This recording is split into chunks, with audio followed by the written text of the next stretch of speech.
Greetings and welcome to this week's Midweek Meditation.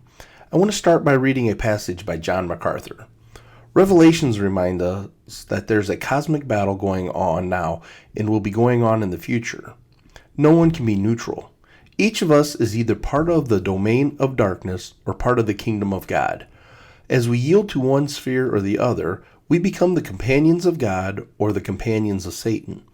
To doubt this reality is the gravest mistake any of us can make, because making the wrong choice results in eternal disaster. As we read through the book of Revelations, Babylon is a symbolic name. It was not a city in John's time. The original city of Babylon was the birthplace of adultery, where the residents built the Tower of Babel, a monument to rebelliousness and false religion. Babylon here represents the entire worldwide political, economic, and religious kingdom of the Antichrist. You can read about the original city of Babylon in Genesis 11, verses 1 through 9. Now let's read chapter 17. Then one of the 7 angels who had the 7 bowls came and talked with me, saying to me, "Come, I will show you the judgment of the great harlot who sits on many waters, with whom the kings of the earth committed fornication, and the inhabitants of the earth were made drunk with her wine of her fornication." So he carried me away in the spirit into the wilderness, and I saw a woman sitting on a scarlet beast, which was full of names of blasphemy, having 7 heads and 10 horns. The woman was arrayed in purple and scarlet, and adorned with gold and precious stones and pearls, having in her hand a golden cup full of abomination and filthiness of her fornication. And on her forehead a name was written, Mystery, Babylon the Great, the mother of harlots and of the abominations of the earth. And I saw the woman, drunk with the blood of the saints, and with the blood of the martyrs of Jesus. And when I saw her, I marveled with great amazement. But the angel said to me, "Why did you marvel? I will tell you the mystery of the woman and of the beast that carries her, which has 7 heads and the 10 horns. The beast that you saw was and is not, and will ascend out of the bottomless pit and go into perdition, and those who dwell on the earth will marvel, whose names are not written in the book of life from the foundation of the world, when they see the beast that was and is not and yet is. Hear the mind which was wisdom. The 7 heads are 7 mountains on which the woman sits. There are also 7 kings. 5 had fallen, 1 is, and the other has not yet come. And when he comes, he must continue a short time. The beast that was and is not is himself also the 8th, and is of the 7th, and going into perdition. The 10 horns which you saw are 10 kings who have received no kingdom as yet, but they receive authority for 1 hour as kings with the beast. These are of one mind. They will give their power and authority to the beast. These will make war with the Lamb, and the Lamb will overcome them. For he is the Lord of lords and the King of kings, and those who are with him are called, chosen, and faithful. Then he says to me, "The water which you saw, where the harlot sits, are peoples, multitudes, nations, and tongues. And the 10 horns which you saw in the beast, these will hate the harlot, which will make her desolate and naked, eat her flesh, and burn her with fire. For God has put it into their hearts to fulfill his purpose, to be of one mind, and to give their kingdom to the beast until the words of God are fulfilled. And the woman whom which you saw is the great city which reigns over the kings of the earth." Let's take a look at the verses and break down some of the key words and symbolism. The great harlot symbolizes prostitution. However, here prostitution frequently symbolizes adultery or religious apostasy. For example, Nineveh was depicted as a harlot city. This person will align herself with world political leaders, and the fornication they talk about here does not refer to sexual sin, but to adultery. She will be dressed in purple and scarlet, symbolizing royalty, nobility, and wealth. Prostitution is often dressed in fine clothes and precious jewels to lure in their victims. She will be no different. Her description here pictures great wealth, sovereignty, and power. The beast referred to in verse 3 would be the Antichrist. Back in the Roman times, prostitutes were known to wear a headband with their name on it. Here the scarlet has her name written on the forehead like a headband. Her name was Mystery, Babylon the Great, and the mother of harlots, the abomination of earth. Mystery symbolizes a truth once hidden, but the true identity of Babylon is not yet been revealed. The mother of harlots refers to all the false religions stemming from Babel or Babylon. We see in verse 8 when they talk about the beast that was and is not and yet is, this is a reference to the Antichrist's false resurrection. John writes about the 7 mountains and the 7 kings.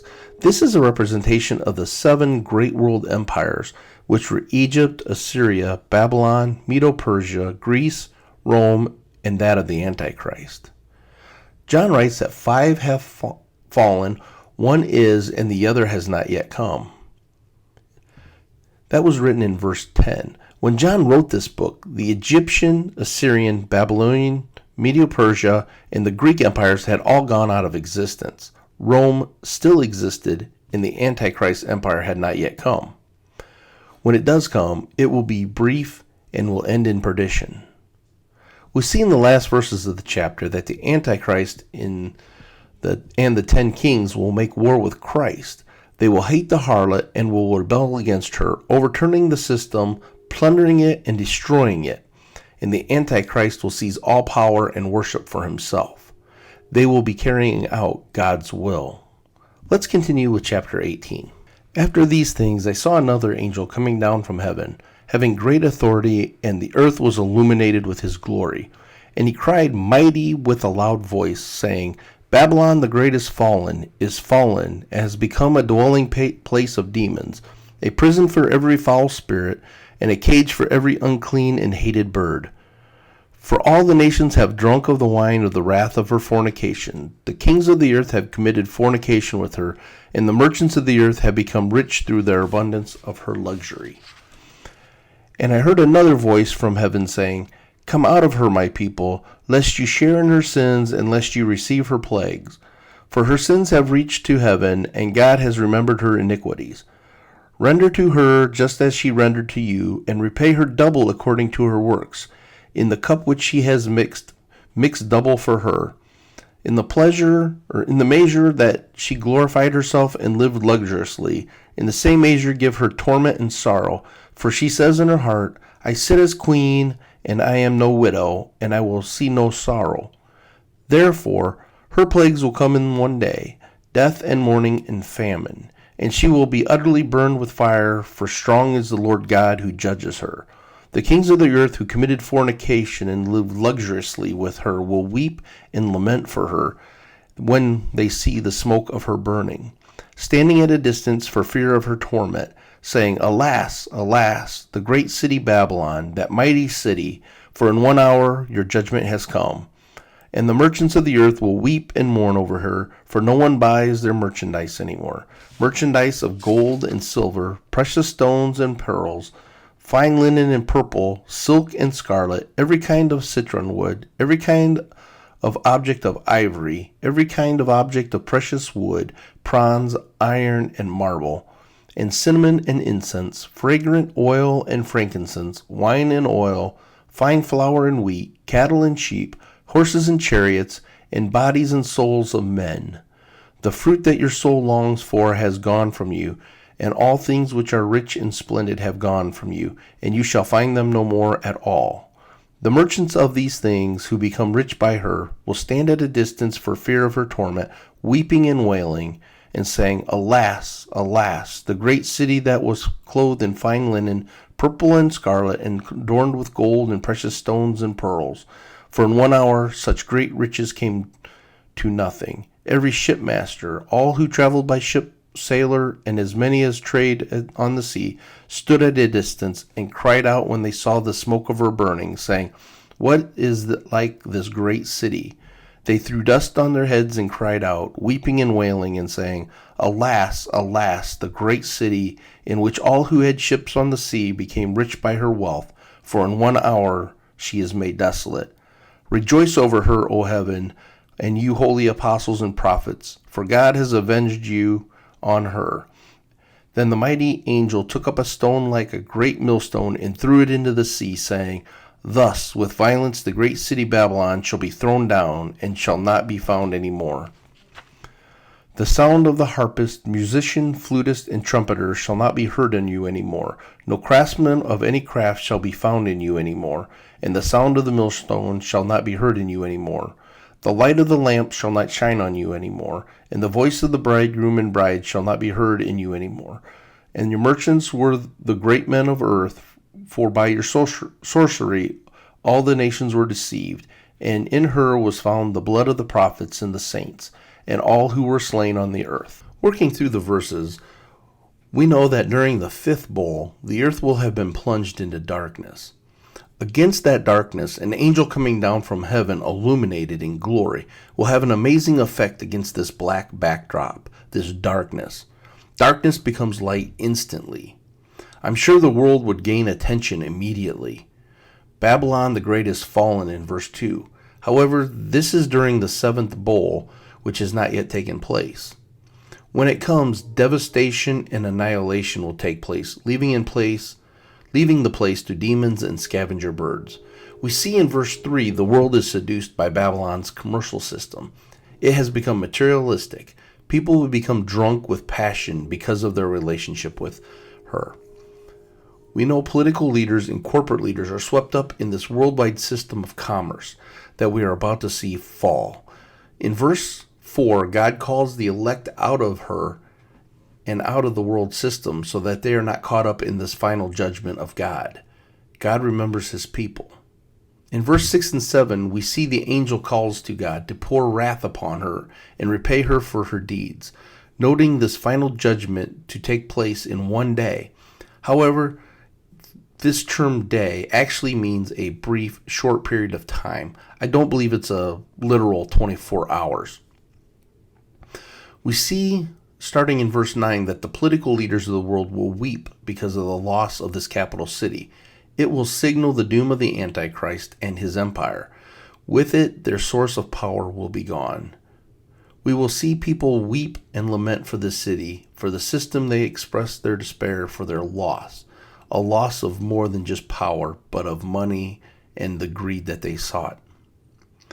Over the next several verses, we see a list of things that will be gone or not traded or have commerce for anymore.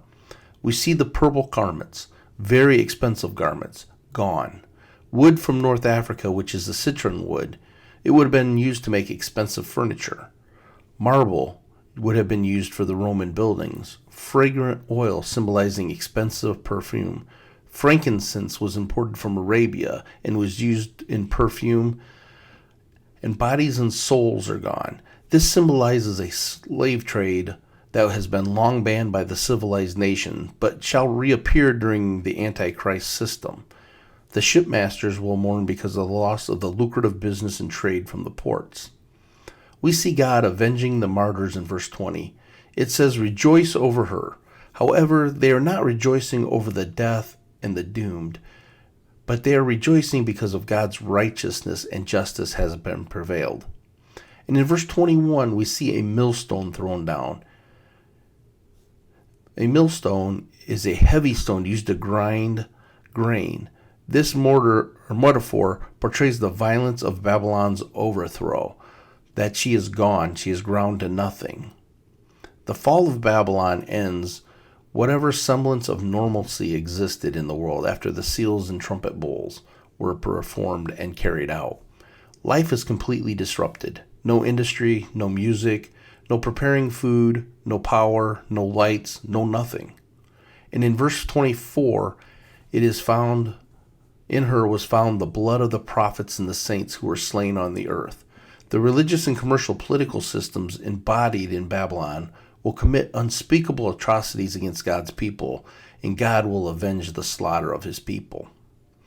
We see throughout Revelations God trying to redeem the people, yet they still reject him. They reject his message of grace, his invitation to eternity. They will continue to be stubborn, continue to reject God, even throughout all the judgments and all the torment. If you'd like to study more, the book of Daniel records several visions of the end times. You can read more in Daniel chapter 2, verses 36 through 45, and see how some of his visions compare to what we have been studying here in Revelations. I hope you have a great week, and I look forward to being with you for the next lessons in Revelation, chapter 19 and 20.